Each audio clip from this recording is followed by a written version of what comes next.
Hi there. My name is Yalda, and I'm going to be presenting a decentralized autonomous space agency with Aragon at its core. I'm a co-founder of an organization called Space Cooperative, but also we're creating a DAO called Space Decentral.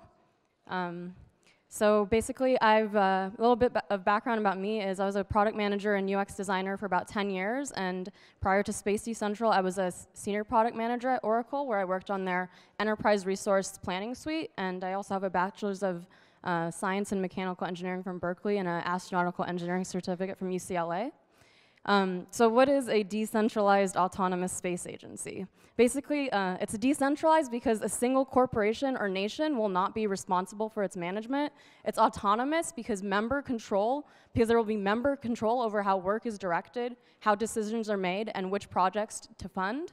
And it's a space agency because the purpose is to strategically develop a space plan so we can action with meaningful impact. This is not just a Kickstarter for space missions. It's about really creating a roadmap that will be citizen-led. So right now, what is Space Decentral? Right now, it's a social network where you can join and find different missions to collaborate with people on. The social network's not really on the blockchain yet. It's just like reducing the barriers to entry. The purpose is to build a community. But basically, how does Aragon fit into all of this? Basically, that will be our governance system that we will use whenever decisions are made for which projects to fund and like how work will be allocated. But basically, the goal is to do as many open source space missions as possible. If any of you are in aerospace industry, you'll probably hear open source aerospace and be like, well, how can you do that with ITAR or export control regulations, especially as US citizens? Well, we think that there are a lot of things that you can still do in an open source manner, and we want the network, we're gonna facilitate working on stuff that we know is easy to do online collaboratively.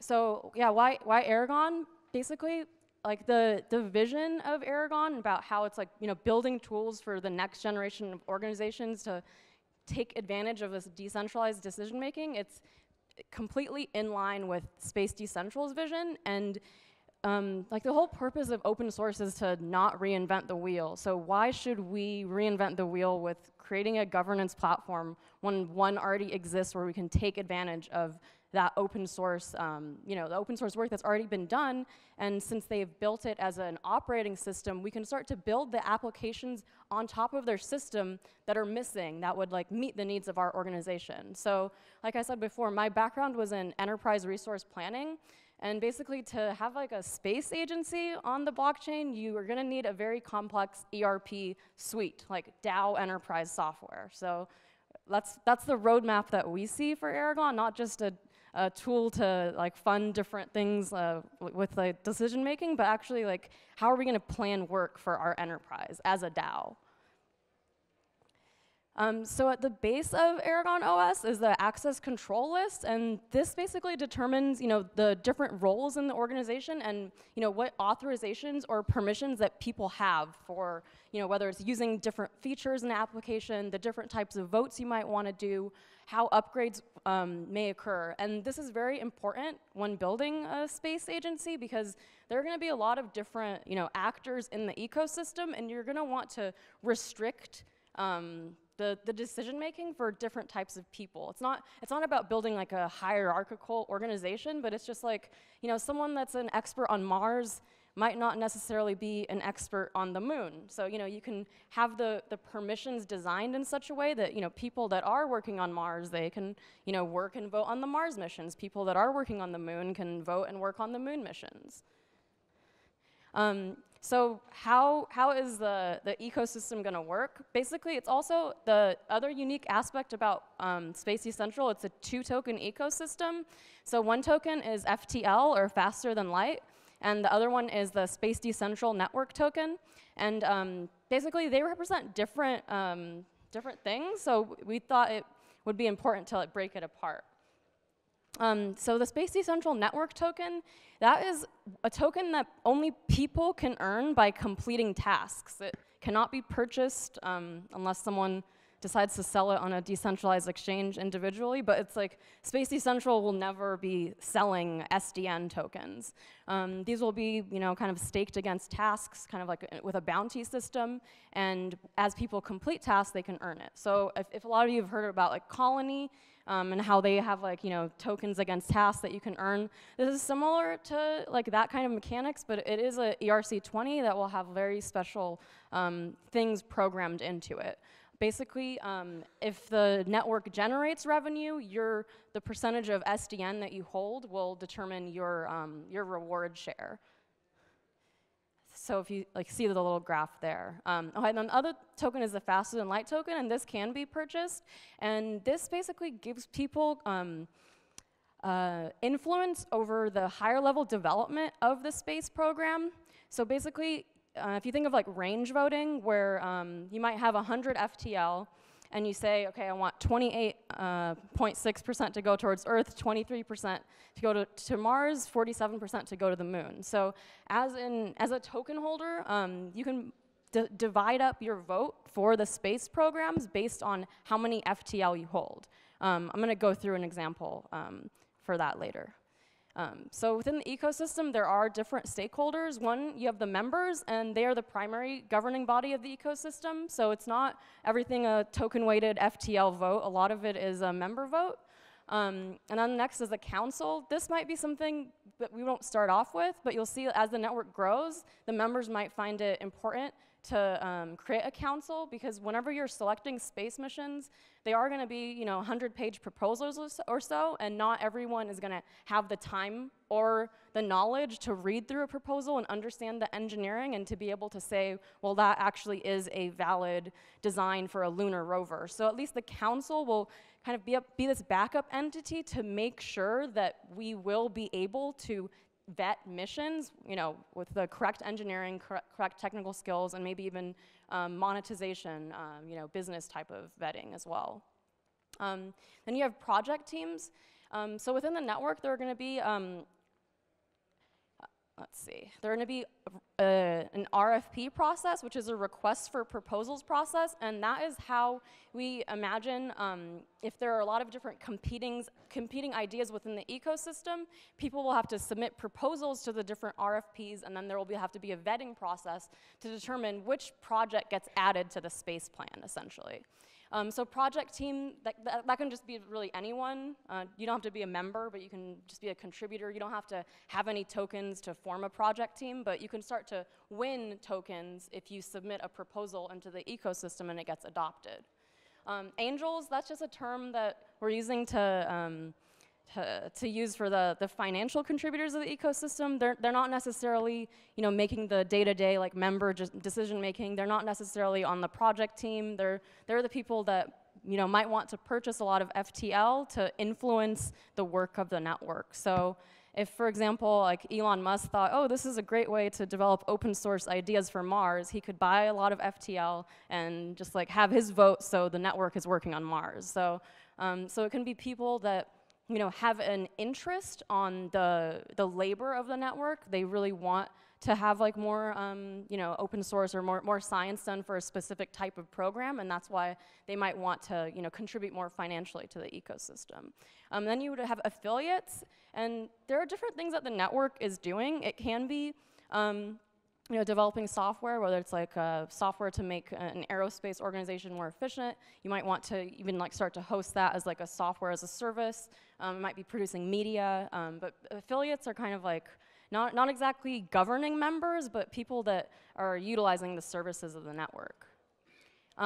So like I said before, Aragon will be at the core of a lot of the different decision making for like the members and the council especially, and then the angels for the program level FTL votes. So we will likely have to like make some enhancements or tweaks or modules to have the voting work for our organization. So I'm going to explain more about how the angel voting shares work. So basically, the other thing to take into consideration whenever we're building this network is you don't want people to just kind of like purchase FTL, vote for the space program, and then sell it the next day, because they're just like trying to mess with your space program. They're like, let's just put everything on Pluto, you know, like we don't want people that don't really have a stake in the ecosystem to just mess with the space program. So if you want to do the program level FTL vote, you're gonna have to, this is the current design, this can totally change, but you're gonna have to lock your FTL for 1 year, or you're gonna have to hold it for 1 year. And basically your voting power will also start to vest beyond that up to 5 years, and it'll vest every quarter. So if you have it locked for 1 year and 3 months, then your voting power becomes 1.25. So each quarter, your voting power increases up until 5x, so up until 5 years. So this is a way to kind of like, if you get in early and like just like lock in a few tokens, and after a few years, your voting power for the space program can increase. So for example, let's say that the FTL holders are trying to decide between Earth, Mars, or the Moon. And then they do some range voting, and you see, like, for example, Patrick in the 3rd row, he just wants all on the Moon, and then Susie in the top row, she wants like a third of each.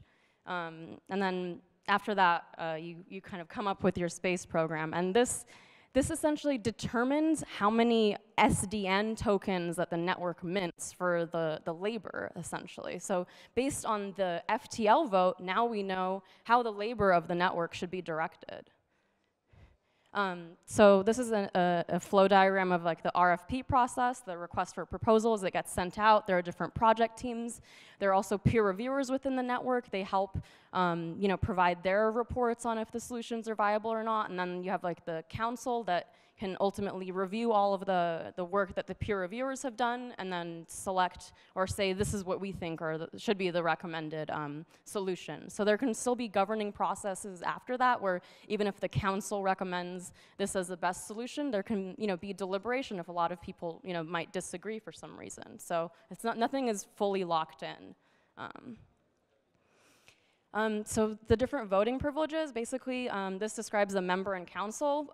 So the members would be able to determine the project ideas to develop into RFPs, determining the amount of tokens to allocate to the RFPs. You know, even though you might have 30% Moon, within the Moon, you would have different RFPs, like we want a rover for the Moon, we want a GPS constellation for the Moon. So you decide after you have the budget how much you want to slice and dice into the different proposals. So how do you get a member voting share? This is based on the SDN that you collect in the network. So all of the tasks, they'll have SDN staked against them. The full-time, you know, core team of a space decentral network will also be doing their work, you know, collecting these same points, and that determines like the baseline for the 100th percentile. So that's how you get like 4 voting shares. So you use that as a benchmark to see how much everyone else is contributing, and if there are people like that are outside of the core team that are contributing just as much, they also get 4 voting shares. So this is kind of like think of like 4 voting shares as like the full amount of shares you can get. And this is like somewhat Sybil resistant because it's like based on human labor, you know, how much a person is putting into the system. I know we have to think about like, oh, well, what if someone just outsources a lot of people to complete a lot of tasks for the space program? Well, it's like, okay, if someone really wants to do that, they're managing a workforce, I guess. But this is also stuff that's like up for debate, and we're going to be working through it. So the other part of the ecosystem, like there is that competitive RFP process, but there will also be an open source process, especially after you select a winning solution. The solution is really like a project plan.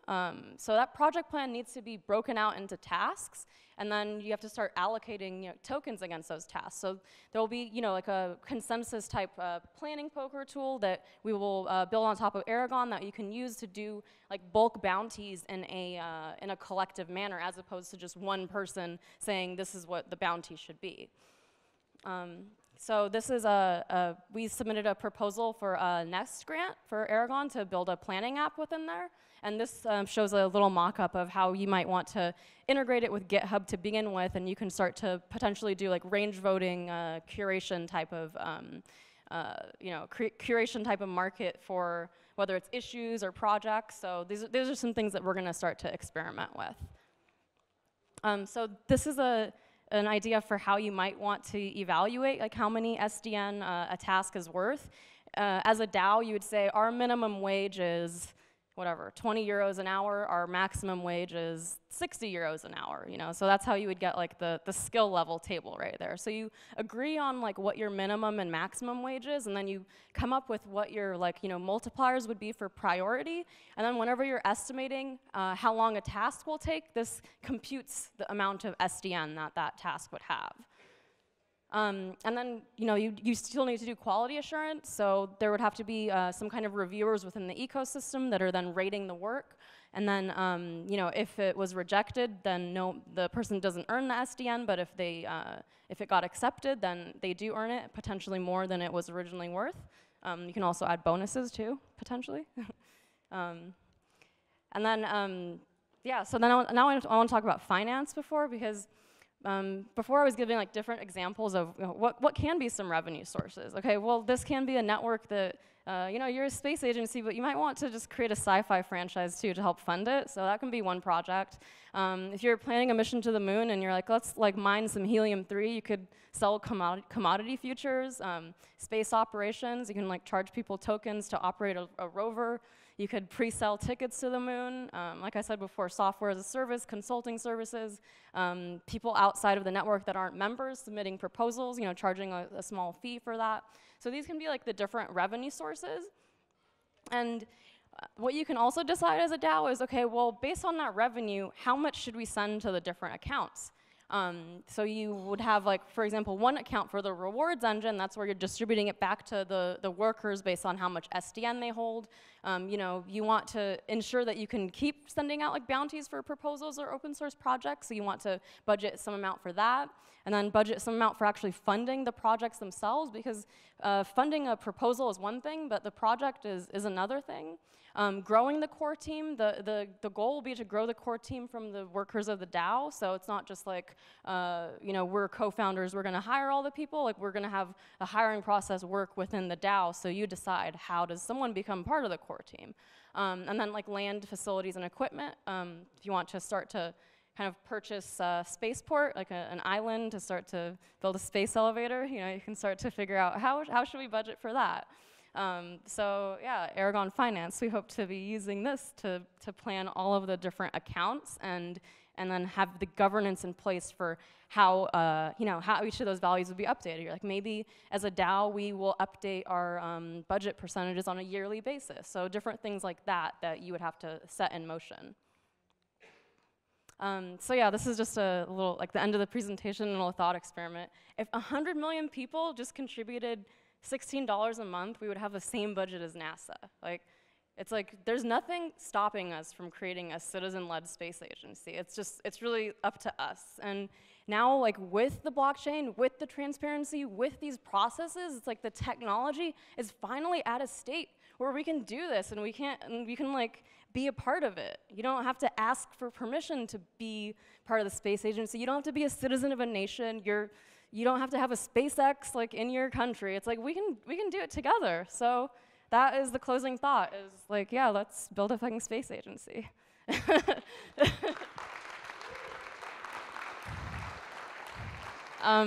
And then, yeah, so right now you can join spacedecentral.net, and literally people are planning a mission to the moon right now. So we have, like, you know, former retired NASA people like already doing a ConOps for that, and you know, we haven't decided yet what the first mission is. So we're just like seeing what ideas are popping up, and you know, they're coming along. Yeah, that's it. Yeah, any questions? Are there any ways to change the system itself? Like, for example, if we wanted to change the number of tokens or how power affects and changes in the system. Yeah, so basically both of the tokens, they are not fixed supplies, so the network can decide to mint more FTL tokens, especially if you want to use that as a way to fund the different space missions. Other things that might happen is you might just want to, you know, as a network, you might come up with an idea and you're like, that might just require its own ICO. So there's nothing that's like fully restricted that, oh, every mission that is proposed here needs to be funded by this FTL or it needs to be funded by this token. Like it's really meant to be really open and see how it evolves, to see like what business models you might like need for those different tokens. But yeah, SDN, that's, you know, minted. They're both minted by the organization. But you want to probably limit the inflation rate for what would happen with how many more FTL tokens you can mint every year. But there would be no fixed supply for either of them right now.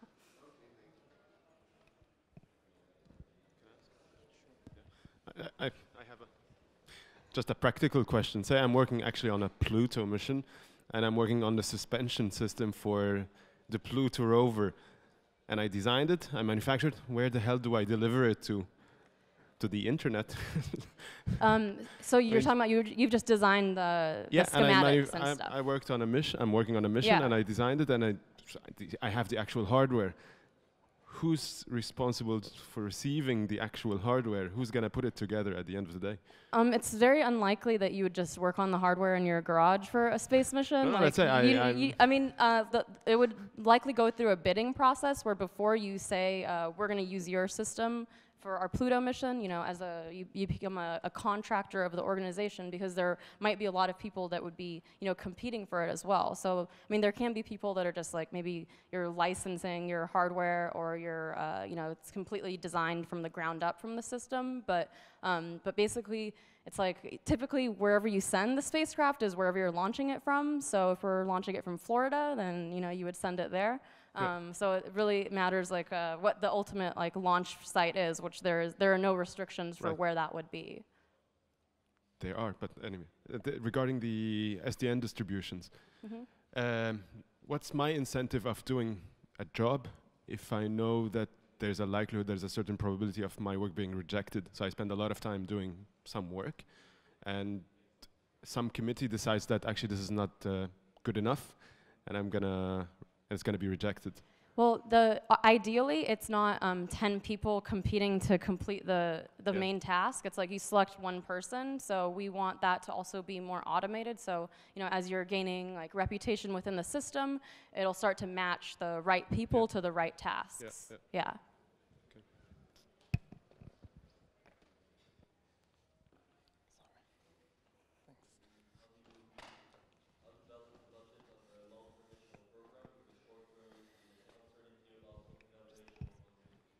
So how do we balance the budget of the long-term program due to the short-term valuation of the token? So basically, the way that the network will start, it's not that we are going to be funding a full space mission, but it's more like we need to get our infrastructure in place to operate as a space DAO. And then, like I said, the funding of those missions, there's nothing that's restricting it, that it has to, we have to sell ETH and hold the ETH. If the organization's like, yeah, we can raise it in ETH, but if they feel more secure to sell it to fiat and hold it or DAI, you can use DAI. I think that would probably be the more ideal scenario, as opposed to being concerned about the volatility and using US dollars. So yeah, we think DAI would work very well in the ecosystem. So my question is that how and when do you abort things that, with space exploration, one of the recurring challenges is that many risks are unforeseeable and costs are unforeseeable, and of course things start not to go according to plan, and at some point you need to make a liquidation decision whether or not you continue with that, or you just salvage whatever you have and use your resources for something else. So how these kind of heavy decisions are going to be made, and how do you avoid sunk cost bias and things like that? And how do we avoid what? Sunk cost biases. You have poured so many resources in this, let's just continue because we just need a little bit more, a little bit more, a little bit more, and then you keep pouring resources into something that will ultimately fail. So how do you make these decisions that, okay, this needs to be aborted because it's not delivering according to plan, whereas most things will probably not match the plan penny for penny because it's impossible. It's a high-risk game, but how do you define those? Yeah, I think that's just a standard project management thing that not necessarily this system is going to solve, but it's about putting together the team that can work through those decisions. But that's nothing it's not rocket science, figuring out project management if you want to keep going, if you want to add more budget to it. So it really, it's really up to the organization, where we said, oh, previously we had this budget, do we want to give more of a budget to that? And it's going to be about figuring out, yeah, who is in control to really do that, you know, supply that additional funding, which it might just have to come from the network of users, you know. So it's like if the users are going to fund it, or if the users are managing the same budget, then they're the ones that are going to make that decision for if they think it's viable to keep going on. Yeah. Another question?